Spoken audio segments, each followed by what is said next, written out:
bring in, took all my energy to not to gate crush the live selling that happened here last June 4th.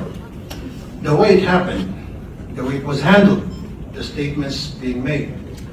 Gusto ko lang talagang pumunta dito, hindi man po ako invited doon sa conference nila ngayon.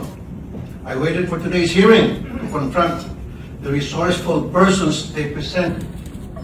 Let me call on them 18 kargador. Kasi nga po, nagkakarga sila ng mga mali-maletang pera, sabi nga nila. Yung po talagang trabaho niya, taga-bitbit, nagkakarga ng maleta. Una, sino ba itong 18 kargador ng mga maleta? Saan ba sila galing?